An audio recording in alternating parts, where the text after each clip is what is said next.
We'd like to acknowledge the traditional custodians of the land that we're all gathering on today. In particular, Create New South Wales acknowledges the Aboriginal people across the state and their continued connection to their lands, waters and culture. We respect elders past and present and the role that Aboriginal artists play in contributing to their culture. I'd personally like to acknowledge that we're all coming from Aboriginal land today. I'm coming to you today from Bunjalung country, and I personally want to pay my respect to their elders past and present for their continuing custodianship of the lands and waters that I get to enjoy, and extend that respect to First Nations peoples joining us today on the session. So next slide, please. Thank you. So a bit of housekeeping. This webinar is being recorded and an edited version will be published online for a future resource. We ask that you keep your mics on mute. And for a better experience, please click on the View Everyone tab at the top, and then you can select View Active Cameras. That will give you a better sense of the panel and who's speaking. And it will, anyone needing Auslan interpretation, it will make that screen more viewable. Excuse me, sorry. If you'd like to ask a question, please feel free to put them into the chat box anytime throughout the webinar, and you can do that by clicking on the speech bubble there on the right, and we'll have time to go through questions at the end of the webinar. Next slide, please. So first of all, I just wanted to do a quick overview of the upcoming round 2 of ACFP, which closes on the 31st of December. We have 3 rounds open. That is for individual projects. So individual arts and cultural workers and groups can apply for projects up to 60K. We have arts and cultural organisation funding open for programs, annual programs for up to 140K and projects up to 60K. And we also have creative career projects open, which is for Aboriginal-led organisations and Aboriginal identified artists to apply for up to 60K. So they're the current rounds that you may have questions on at the end. Next slide. I just wanted to do a quick recap of particularly the visual arts round that we just had. So in round 1, we had a total of 198 applications that were successful. And from this, 56 were put to the visual arts board and 22 were successful, 9 organisation annual and projects, and 13 individual group projects. And you can actually find a list of all successful applicants online at the Funding Decisions tab on the Create New South Wales website, and I'm hoping Nick or Taji in the background there can post that link, because it's a fantastic resource to see who has been funded prior. That's all published online. Next slide, please. So before I introduce our wonderful panel today, I just wanted to share with you the visual arts definition that Create New South Wales uses. This is to provide like a definition and clarity to the art form to ensure all parts of the ecosystem of the visual arts are considered, and that includes design and craft. You know, and we kind of take this to the Artform board so they can ensure that there's an equity of funding, and that you know, all sorts of visual arts applications are considered that even are multidisciplinary or collaborative or include other art forms but are mainly visual arts led. But that includes sculpture, performance, painting, installation, ceramics, video and printmaking. It's very broad. So next slide, please. So today we are here joined by 2 members from the Visual Art Form Advisory Board and 2 successful funding recipients, sorry. So we have Maud Page, who's the Deputy Director and Director of Collections at the Art Gallery of New South Wales, who sits on the Visual Arts Board, and Steven Aldterton, who's the Director and CEO of the National Art School. And you can see their fantastic bios there. They're incredible leaders in the visual arts, and we're very lucky to have them on our board assessing applications. Next slide. We also have joining with us today Megan Monte, who is the inaugural director of Ngununggula, and has also held previous roles in at Cement Fondue and as curator of Contemporary Art at Campbelltown Arts Centre. Brings an enormous amount of expertise to that position at Ngununggula. And we also have representing the individual artists, Ramesh Mario Nityanendran, who has had an incredible career. You can see from their bio, recently the Art Gallery of New South Wales acquired his monumental work, Avatar Towers, and has just had an incredible national and international career in mixed media ceramics. So welcome everybody. Next slide. So we want to just talk about before you start an application. I mean, this is very important. It sounds very basic, but you really need to ensure that you're eligible for the round that you're applying for. You can find this in the guidelines, and we really encourage you to read through the guidelines carefully and just contact us if you're not sure on a particular eligibility criteria or anything like that. That's what we're here for, that's our job, and we're more than happy to take emails and phone calls about eligibility, or if you're unsure about if it's a project or a program, things like that.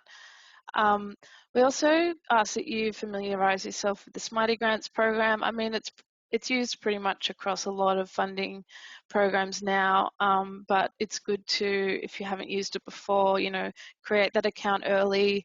The forms are all there. You can download them as PDFs for reference. Familiarise yourself with the application form and really get a sense of what you're going to need to compile to get it together in time. And like I mentioned before, research is really key. Look at what was funded in previous rounds in the area that you're looking for funding. As I said, it's all available on the Create New South Wales website. It's a great resource. So I guess I just wanted to throw quickly to Maud and Stephen. I mean, what do you think artists and organisations should really consider and prepare for before writing an application? Do you have any kind of hot tips about what you see is like kind of lacking in applications that may felt rushed, or anything like that? Well, I'll start with a few comments, Maud, and then Maud will say a few things too, I'm sure. Well, I'd first of all encourage all visual arts to apply, particularly over the last few years. We've seen that grow, which is fantastic. We've got such a strong arts organisation ecology here in New South Wales, which we're really keen to foster and support as well. But we get a lot of applications, and you've got to think what makes your application stand out. And for me, a clear statement of your work. So clear English is really important. So nothing convoluted and paragraph sentences. We just want to understand your practice. That first couple of lines is really important to frame your work, to frame your application. Why do you want the grant? We want to know why, and what's the purpose. So rather than talk around that, we need that to be clear and concise as well. So clear and concise statement about your work, and clear and concise explanation, definition of your purpose and why you want the grant. Very good images is important for me. We're visual people and the visual artists. Your practice is really important. It talks most about your application. Is it better to illustrate your work with stills or video? How you do that is your choice, but really the quality of the work and the quality of the images. The budget needs to stack up. If the budget doesn't stack up, it's not going to go very far. You need to understand the budget and how it works. Confirmation of participants. If you say you've got partners in your project, we need evidence of that. And I read the letters of support. I find them very important and very useful. And it's good for me to see who's involved in the project, who your partners are, and who is supporting you. And lastly, from me, I think it's important to have an ongoing, consistent, engaged practice. It's good to have your work out there. So this is not the first time we're seeing your work. We could have seen your work over many years and in exhibitions and online. Or as an emerging artist, it's good to get yourself connected to artist-run spaces and get your practice out there. That's a few ideas from me. Maud? Thanks, Stephen. That's amazing. Maud, any kind of things that you'd really like to see applicants prepare, like pre-prepare before they apply? You know, you can see when sometimes it's been a bit rushed, and what are those? You'd have picked up on that. Thanks, Kelly, and thanks, Stephen. I'd also like to acknowledge I'm coming from Gadigal land, and also, like you, Stephen, really encourage visual artists to apply. As you saw, the stats are really good. If it's a good application and it's solid, it will get through and you will be funded. So I think that it's incredibly important to try. In terms of your question, Kelly, yes, for me, I think obviously we can tell when an application has been rushed, and that's not good. And I think the way to counter that is to be very, very clear as to why you're applying to this particular grant, because I think there's many other places you can apply. And, you know, there's nothing more annoying than to read an application and you can see it's a cut and paste that has gone to many other funding rounds. So that would be a first, is what is specific about Create that you really want them to support you for. And that would come by doing a little bit of research, like in terms of what your application is, in terms of an org. How do you fit in within the other orgs? What is your difference? Why do you think Create as a New South Wales institution or as a New South Wales body would want to focus on you and to give you that maximum amount that you want?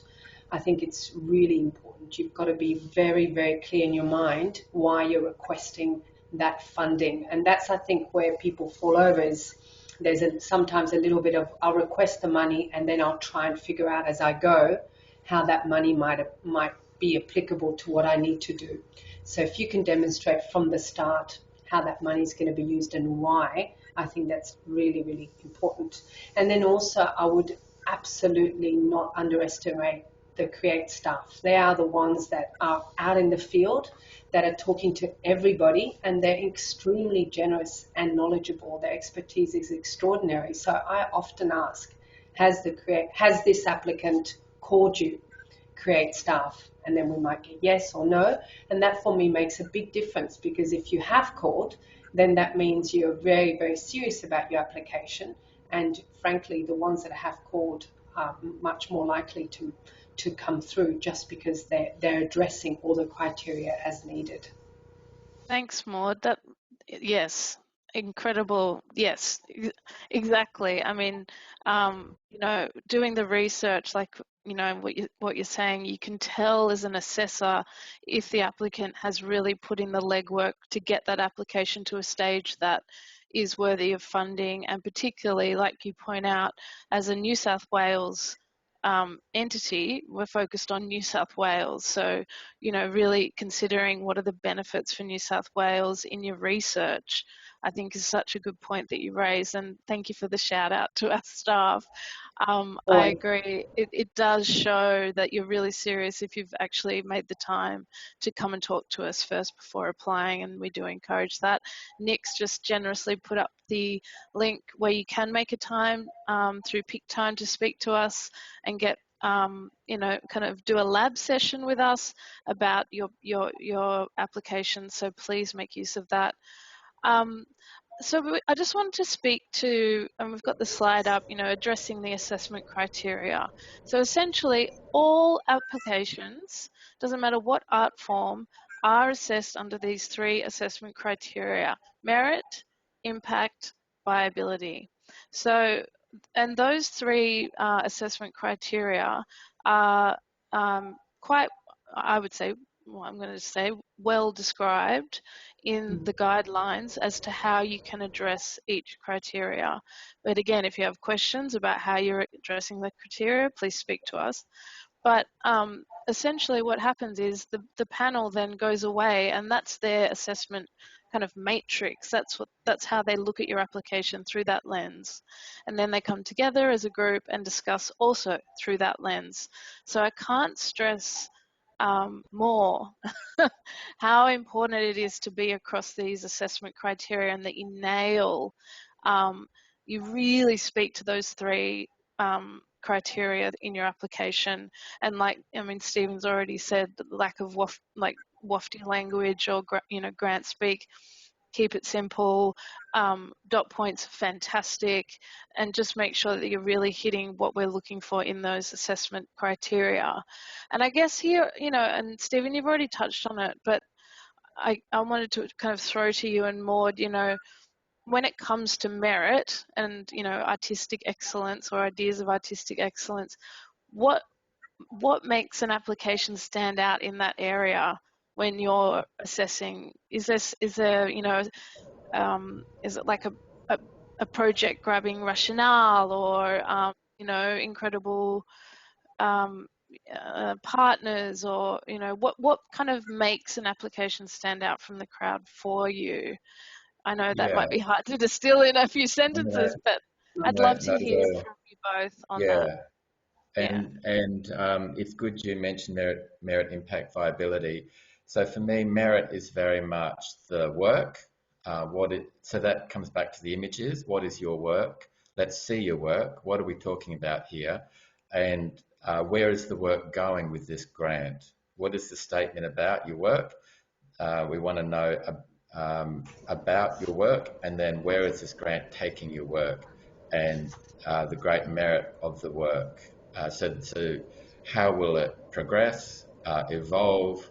How will this impact your work? And then impact for me, I'm really looking at audience and community culture development, how it builds on audience development, particularly for organisations. And then viability is very much back to the grant budget, governance, partnerships. Have you got a letter of support from a gallery if you're having an exhibition?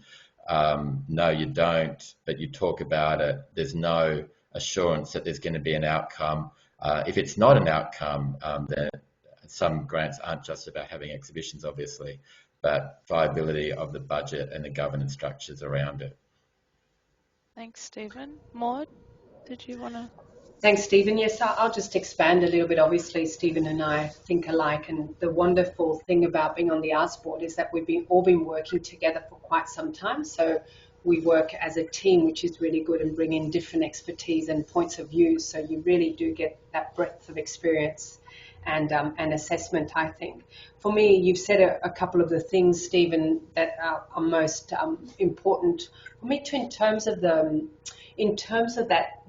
merit. For me, it's about very much, the first point would be about the purpose of why you want this funding. So whether it's for an org or whether it's for you individually, to be very clear about how that contributes to the ecology, to our arts ecology, but also to society in a wider way. I'm a little bit of a hippie. I quite like that, to know that there's going to be some sort of contribution, and that contribution is, of course, whether it's your own practice and moving along in your own practice to the next stage using different mediums, or wanting to explore a different subject, or wanting to depart or not, or just having a sustained practice and wanting to reach another goal. As long as it's very clear what you're wanting to do, and you have also the foundation from which to do it, and also you've been able to prove that you've got a number of things to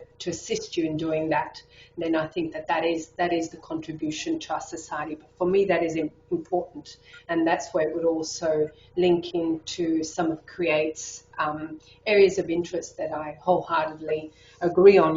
Whether is there an Indigenous component? If your project is about nature in any way, have you discussed any of this with an Indigenous person or an Indigenous group. For me, I would want to see that there's some engagement. It doesn't need to have an Indigenous component, but there has to be an awareness that there should be some discussion. And then in terms of the regional, obviously we're very focused on the regional. How can we expand, make sure that all the activity is not within just the CBD, cowed different communities, extremely important for us. How do we give access to voices that are not often heard, to experiences that are not often heard? That is for me. Again, how do we bring meaningfulness to our society? In terms of youth audiences, again, how do we bring in young people to understand and love the ecology as much as some people that have been in it for a long time, and also for us to listen to those new ways of thinking is extremely important. And then, of course, the area of disability, extremely important to the slide that is up on screen. Amazing to work with artists from Studio A like Emily. I'll just say one other thing for me then, clarity of the idea, the purpose, the meaningful. So that's the why, in terms of how do you fit in with society, in terms of the art ecology, your own practice.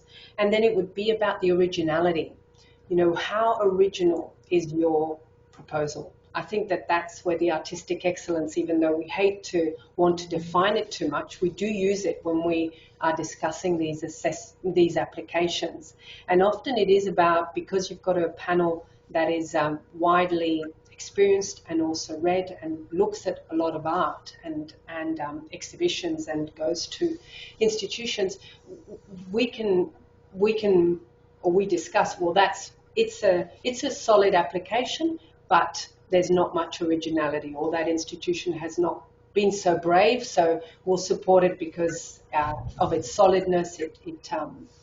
It's working well with all of the assessment criteria, but we're looking for that little bit more, that little bit of originality and braveness that we can attribute, and often they are about addressing ideas of place or addressing things that are specific to your organisation or to your artwork. And I think, Megan, you'll address that well in terms of what Ngununggula does.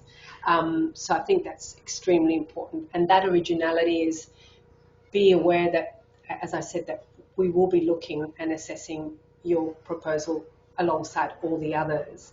And then finally, the clarity of idea, I think, as Steven has said, be very, very clear, to the point that you think it might not have the depth or the scholarliness of it, but the clarity is extremely important.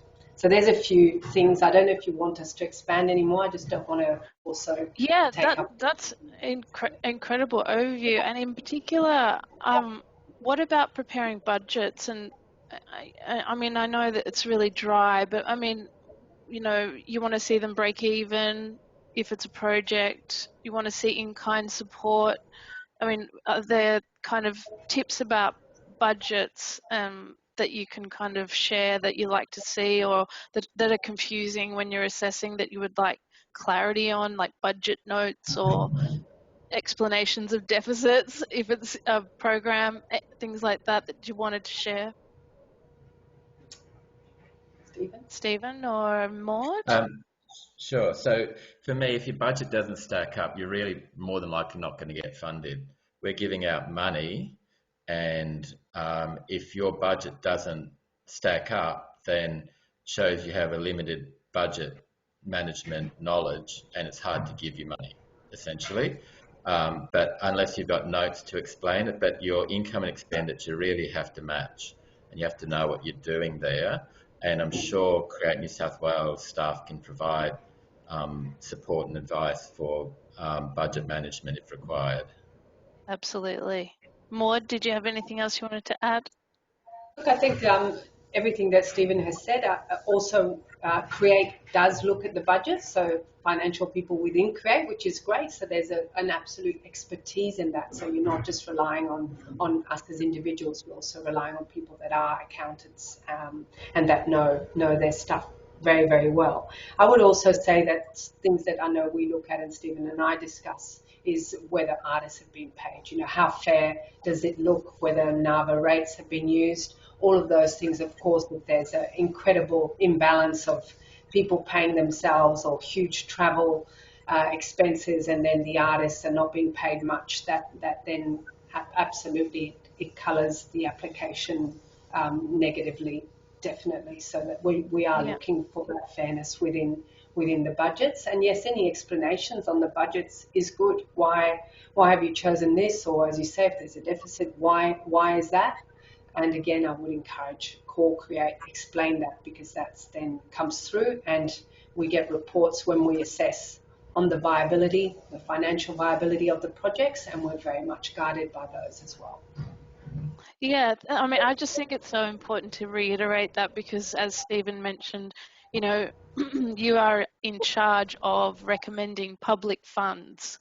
And I think that's something good to remember from an applicant point of view, that it's quite a big responsibility, and because it's, you know, it's public funds. So there needs to be definitely some rigorousness in terms of the budget, for you as assessors to feel comfortable recommending certain applications to the minister as well. It shows good project management. It shows good governance, as Stephen mentioned. I mean, I personally think budgets kind of sometimes tell the story of the backbone of how that project or program is going to actually roll out. So thank you for those tips.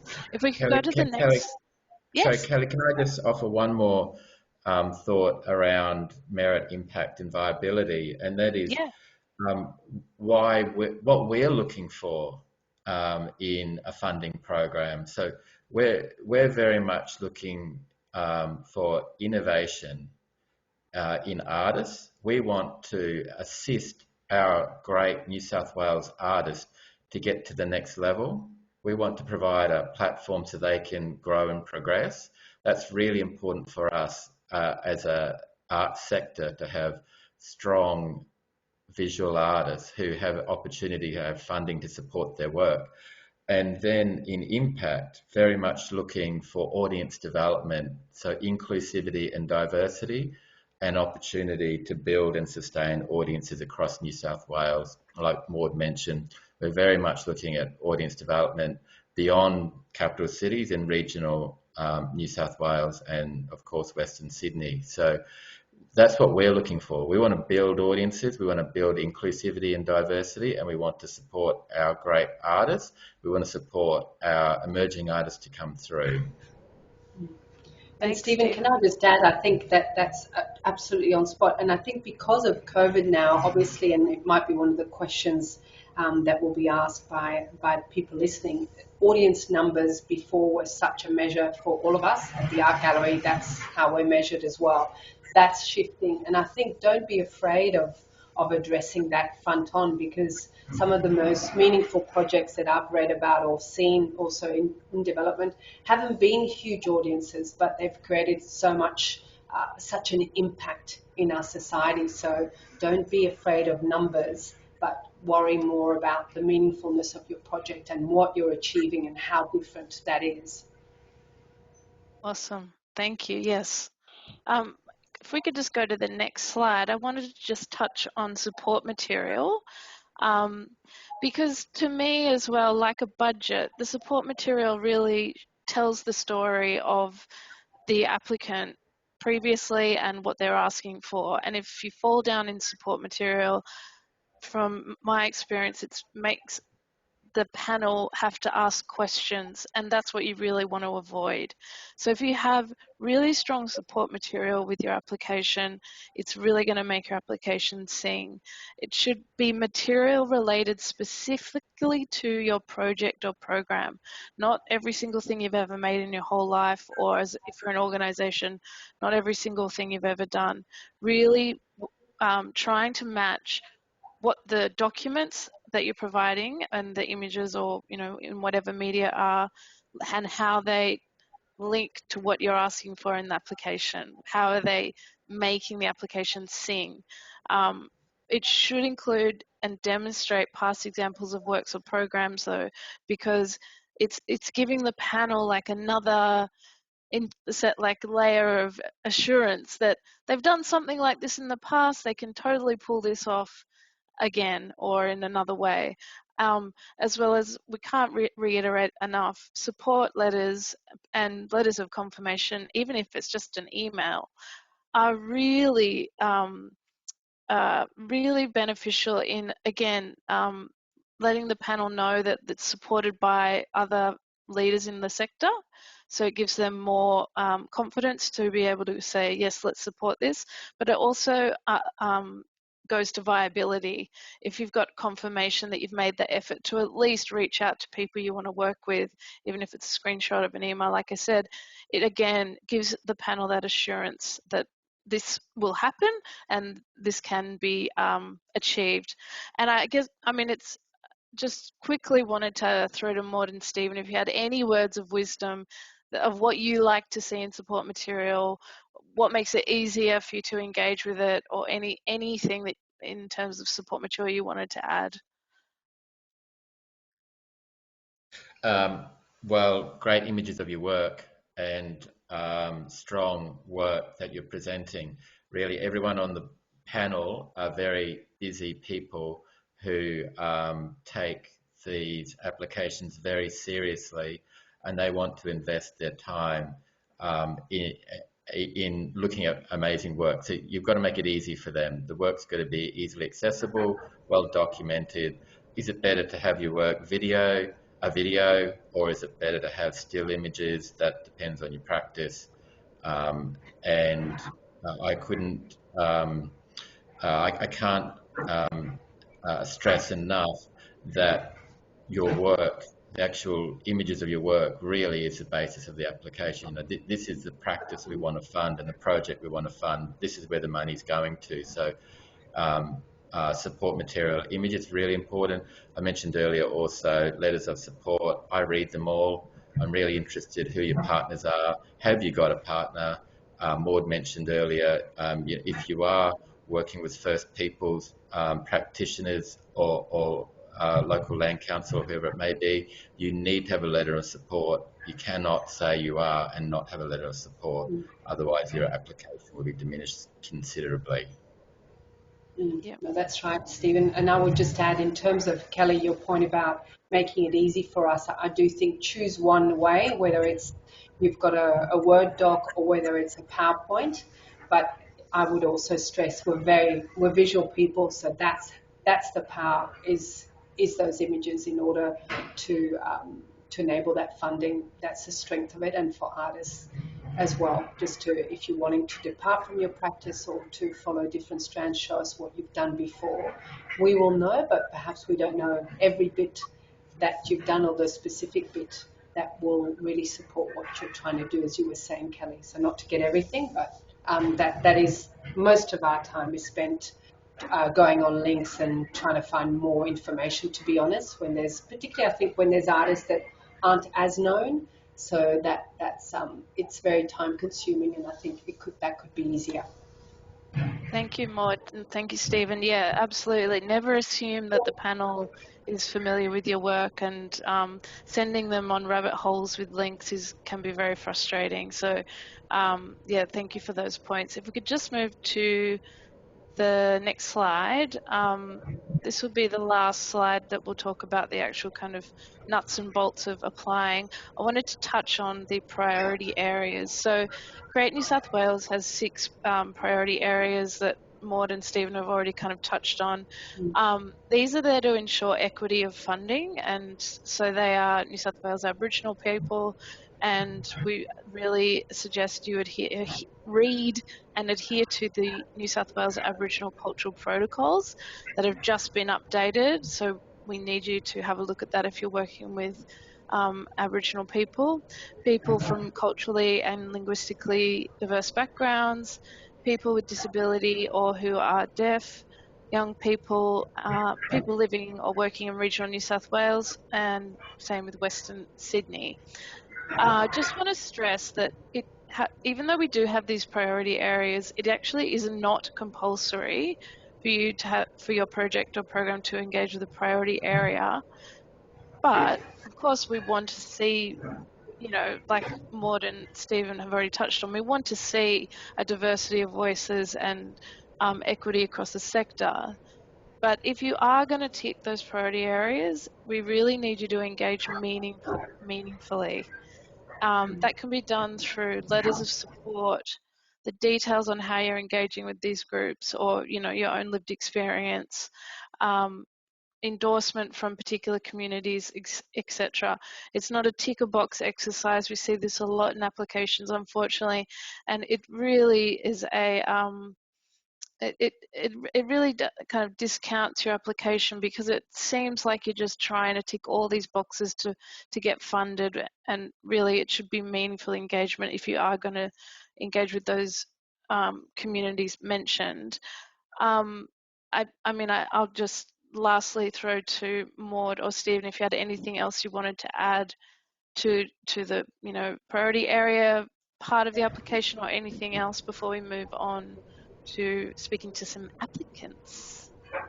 I might just add, Stephen, if I can, just I think that for me gender is important. So who is applying, and how your projects are engaged with that particular area or point. I think it's an interesting thing for us, and for me personally. I mean, I think women still need to be supported, even though we're not a priority area, which is good too. We're assuming that we're already well integrated, but we all know that that's not quite the case. Yes, agree. Thanks, Maud. And for me, my last comment would be innovation and progressive projects vary within different communities. So innovation in Hay, New South Wales, may be very different to innovation in Darlinghurst, New South Wales. And so we've got to understand local audiences and how artists, practitioners and local organisations are developing innovations and taking their audience on a journey. And so we understand regional communities and how projects may be very different in regional New South Wales than they are in inner city. And so we apply some understanding of local audiences, I guess I'm trying to say. Yeah, thanks, Stephen. That's a really good point. And Kelly, can I just add too? I guess that we've focused very much on New South Wales, the New South Wales ecology, but we're also on the panel not parochial. We do support projects that are outside of New South Wales with New South Wales artists, and also when international artists want to come to New South Wales and work with New South Wales artists. I think it's got to be broad. We don't want to become so narrow that it's only, again, that box ticking that you're mentioning, Kelly. It's important too. It's about innovation and the quality of the project that counts. Thank you. Fantastic. Thank you both for your words of wisdom. I want to now just throw to our first recipient, Megan Monte. So Megan was successful in receiving support for Ngununggula's 2022 annual Create program of 140K. And we've put a bit up there about Ngununggula, but as a new organisation, Megan, I'd just really like to hear just a few lines about what Ngununggula is and what it's about, and then I'll ask you some questions about how to approach an annual program. So just tell us a little snippet about Ngununggula. So Ngununggula means belonging in the traditional language of the Gundungurra First Nations people, and it's the first gallery in the Southern Highlands of New South Wales. It's been a gallery a long time coming, and something that the community's officially and strategically wanted for over 30 years. We're situated in Retford Park, a property of the National Trust that was donated by James Fairfax in 2007.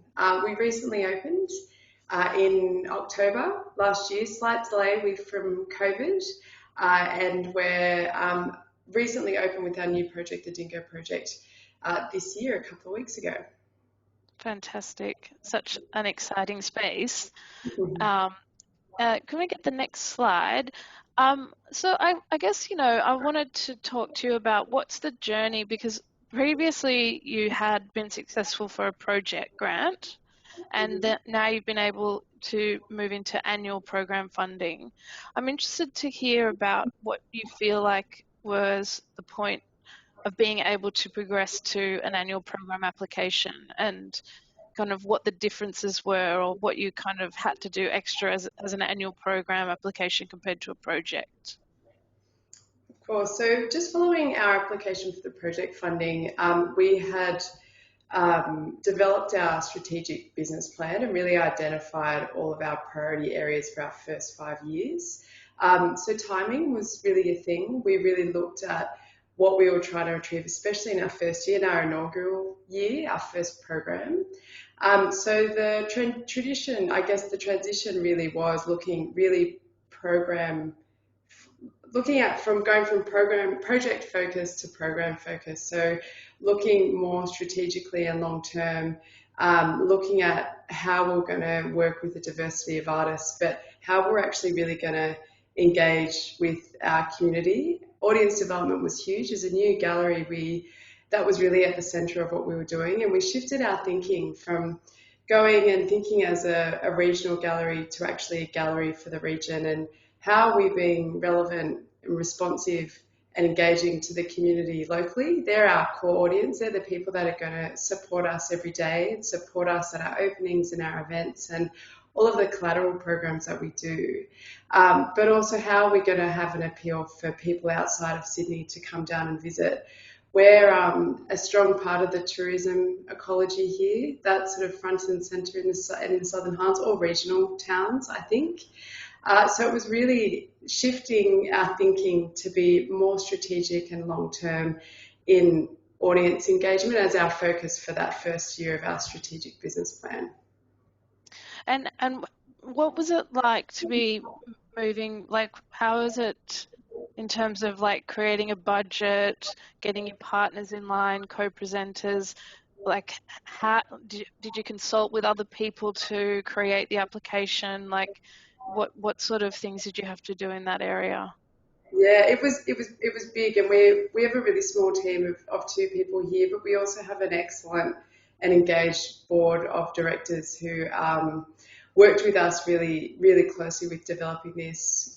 We spoke to staff at Create New South Wales. We engaged other directors as well. A lot of research goes into this, and it was really timely, as I said, we're developing our strategic business plan. So it was the top of mind for everyone. But it was a big job, because you're thinking about your entire year, and you're not just thinking about your exhibition program. You're thinking about who are the relevant partners and who could you partner with? What new conversations did you have to start, and what was the time frame to get those started so the connection was really genuine and meaningful, and it had some legs before you asked them to officially partner and ask for a support letter. Looking at I guess the timeline of developing an application as well. For me personally, I get all of my thinking and feeling down about what I envisage a program to be, and then I go through and put everything into dot form. That's the best way I can kind of get an application with the few words that you're allowed to talk about for a year of programming. But looking at the base of your program, for us it's visual arts, and then how we add layers to that. So what's our education program? What's our public programs looking like? What new commissions are we able to do and actually genuinely be able to support?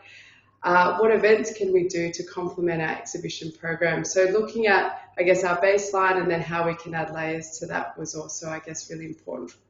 And important for us, and a big sort of shift from project to program funding. Yeah, I mean, and that's what's so fantastic about your story is you've gone from project to program, and that is a real achievement.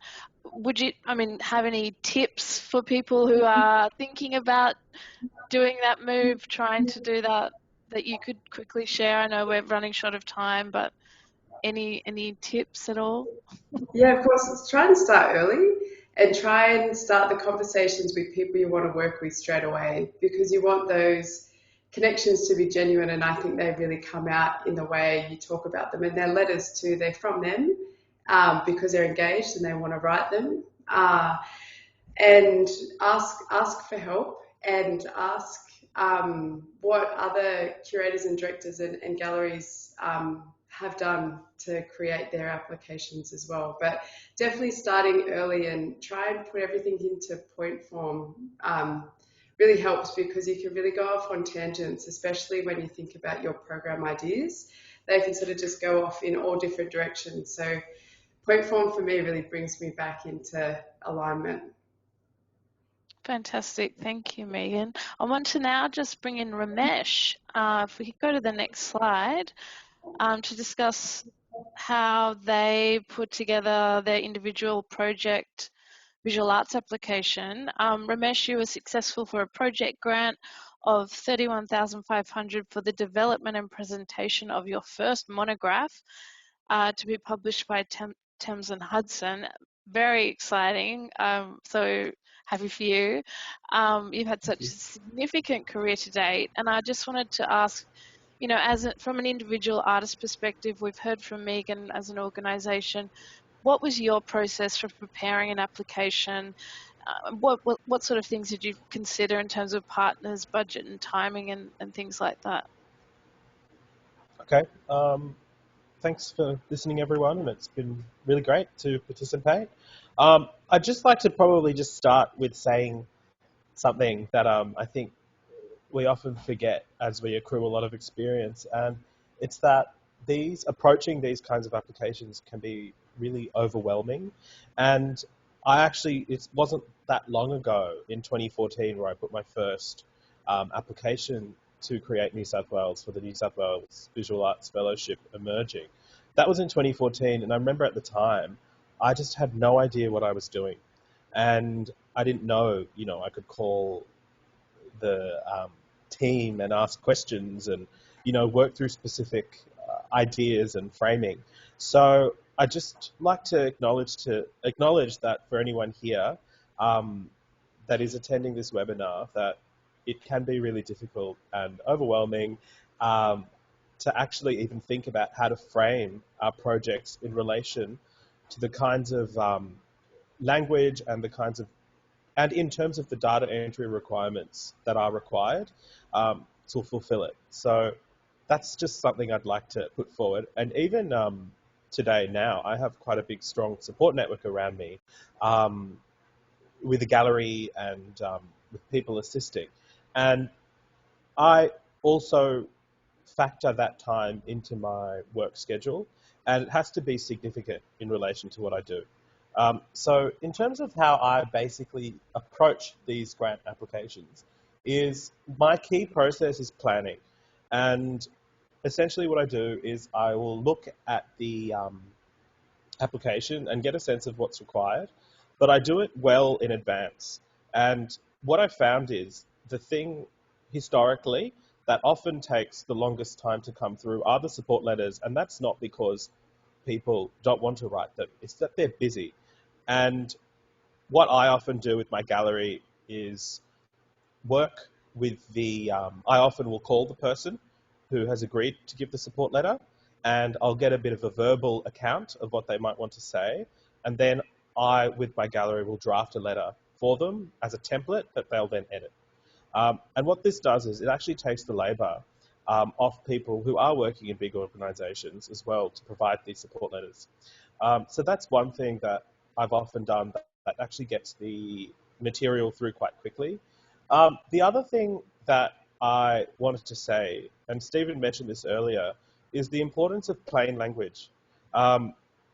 This isn't really an artist statement, and the more I've written these things, and I've also been in the privilege of sitting in different kinds of assessment panels, it's really about clear, plain language about what you're doing. That's the first bit.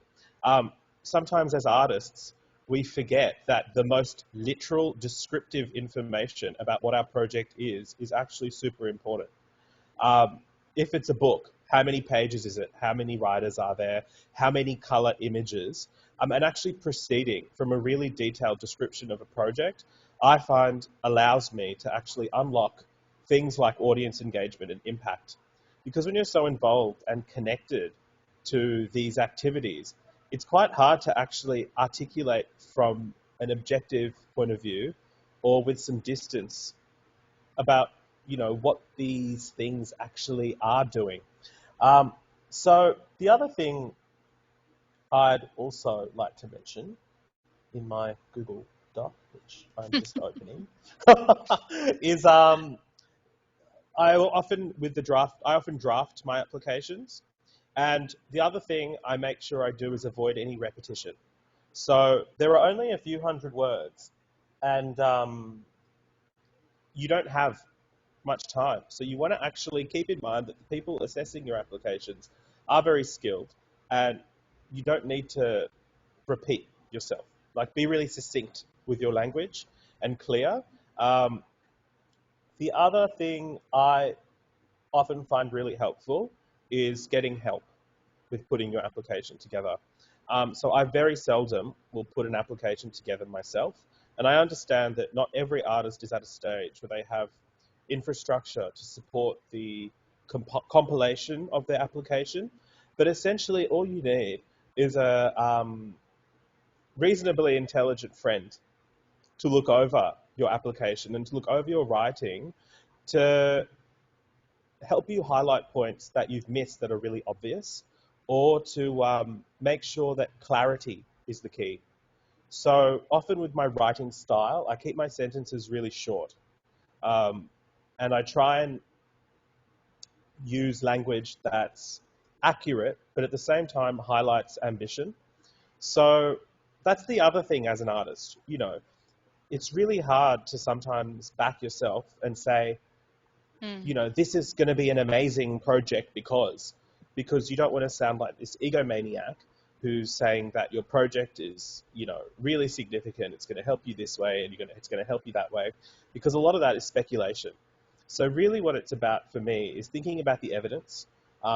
What are the precedents with these kinds of projects? And also thinking really, in very basic terms about your career. Is this a new material? Have you done this before? Is this new territory? Are you working with new people? What are your career goals? How are these smaller steps in relation to your career goals? So for me, I find actually breaking it down to all these really, these things that actually seem obvious to you as an artist, but they actually aren't to panels. So if this is a new audience for you, be really explicit as to maybe what your previous audience was generally, and then how you can proceed from there. So essentially, my key takeaway is that I'm really planned. I try and get the application drafted well in advance. I try not to submit it on the last day, because often the high traffic on the last day can be a bit stressful. But one thing that I also wanted to do was to also throw a question out to everybody. And I guess it's from my perspective, which was about reflecting on the grant experience and I guess being an emerging artist. So I understand not everyone is like me or, Megan with this amazing, organization. So I guess my question, I have some ideas, but I also wanted to throw out is, if your CV isn't, huge, and there isn't some instant recognizable thing, but your project is really amazing, how can you actually demonstrate to a panel that your project meets merit, impact, and viability? Is my question. Because I also lecture at university, and I work with a lot of recent students, for example. And, I was looking at some of the recipients, and some of the recipients are very emerging artists. So I think it would be really interesting to maybe clarify how people without these, epic careers can actually provide competitive applications. Yeah, absolutely. Maud or Stephen, did you want to respond to Ramesh's? Yes, I think thanks Ramesh and Megan. It's fantastic to hear from both of you as always. Look, I think just very succinctly, I think that it's about the idea, Ramesh. So I think if you had an incredible idea, it's about how you can support it. So if you don't have the practice to show a million images or or exhibitions, I think that you showed by having, and we've had some applications like this that were fantastic, is having a whole lot of people that are believing in that project. I think that that's a really important project to do, and that counts a lot. So if the panel doesn't know you, they might also know the people that you've been able to converse with and convince about your project. So it's about the support material, that is the support and partnership for that particular one. Yes, thanks, Ramesh and Megan. I really enjoyed your talks. For me, the word we haven't mentioned this morning is excellence. And as an emerging artist, we can see your work through the images and through a couple of sentences in your statement about what your work is about and what you're wanting to do with this project. And if that is a great idea and excellence comes to the fore, we will certainly look to support it. All the people on the panel are well experienced, know a lot of the applicants, but there are obviously emerging artists that some of us may not have seen, but we can pick up on extraordinary new work that's developing really well through the images and also through the statement that you provide. And it really, we don't look for grant speak. That's the last thing we want to read. We're reading 60 or 100 or 150 applications that all sound the same, which is what grant speak does.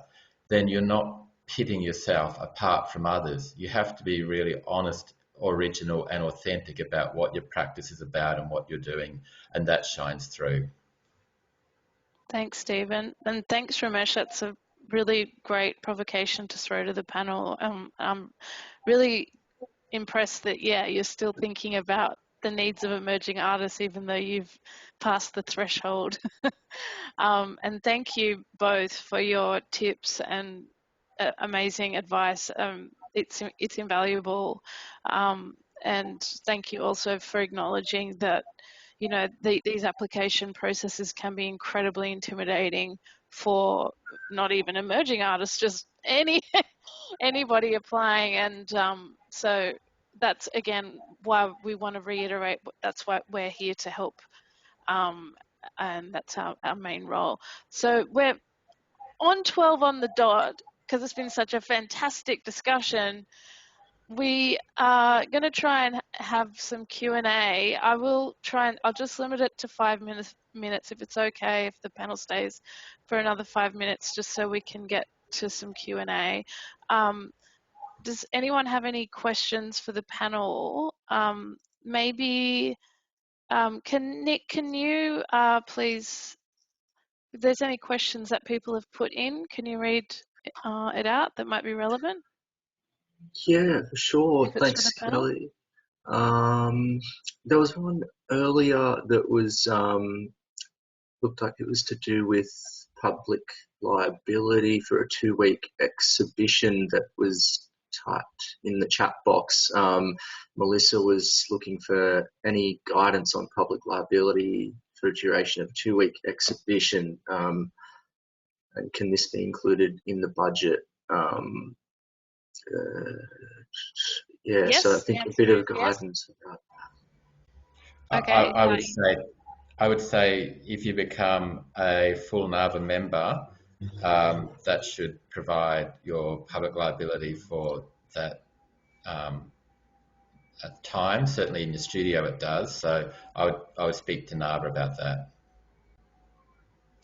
Absolutely, and you can include the PLI in your budgets. Insurance is eligible for coverage, and yes, I can stress that I am a professional NAVA member too, and you get PLI as part of that, and it's a fantastic deal. It's one of the cheapest insurances you can get. Any others, Nick? That otherwise I'll throw to the ones that we've got. Yeah, there's another one here from Melissa. Melissa was wondering if the difference between individual projects up to 60K and small project grants, if that could be explain, Melissa's looking for around 5K for a small exhibition in April, but was aiming to grow into an annual art and cultural event in Wollongong. Yeah, it sounds like Melissa was just not sure which one would maybe be most suitable and what the difference between those two is.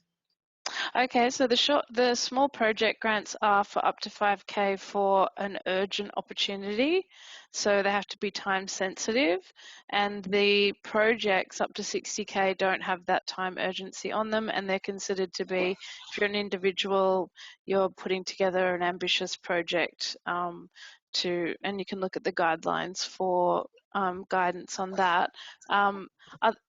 Other question is if there's anything specific to the panel, would be great. If not, I'll go to the questions that I already have. Yep, I don't think I can see anything specific to the panel here. Okay. Yeah. Okay, thanks, Nick. So we've been asked, can you review applications or see why it wasn't accepted? We do offer feedback on all applications. So you can book in, if you've applied and you've been told you're unsuccessful, you can actually book in for a feedback session on your previous application through the pick time link that has already been put up in the chat to get direct feedback from either what the panel has minuted or from one of our staff members. And we also do lab sessions where we can also help develop your application. We had a question. Yes, Sorry, Stephen? Kelly, can I add to that? Yes. If an application is unsuccessful one year, don't resubmit it the next year. We read it the year before, and if it wasn't successful, it means it needs some development. Certainly resubmit the idea or the project, but enhance it for a new application.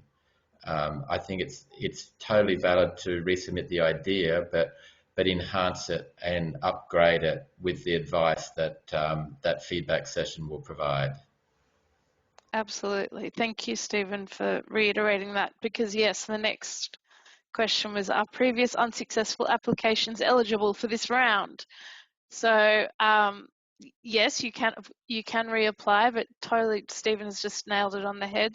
Do not just submit the same application, get feedback, take it on, rework, and then resubmit. There's nothing worse than just the same application coming in and without taking on any tips or advice from the team and the panel. So there's one here around PhD research, which I will answer, and then we're going to have to cut it short.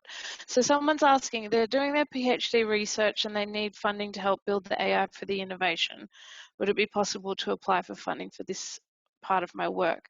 Unfortunately, you can't get funding for anything that goes towards a degree or training. So if it's your PhD research, we don't fund that. If it's a separate project not connected to your degree, that's eligible. But if it's part of your PhD research, it's not eligible. So I wanted to just pull that one out because it's a niggly one, and yeah, unfortunately that won't be eligible. I think I'm going to have to wrap up because we are running over time. I just want to kind of ensure to everyone that all the questions that have been sent through and we haven't got to today, we will answer and get back to you in a timely fashion. We've just run out of time today. So I want to thank Maud, Megan, Ramesh and Stephen for coming on today and sharing your experience. It's been invaluable.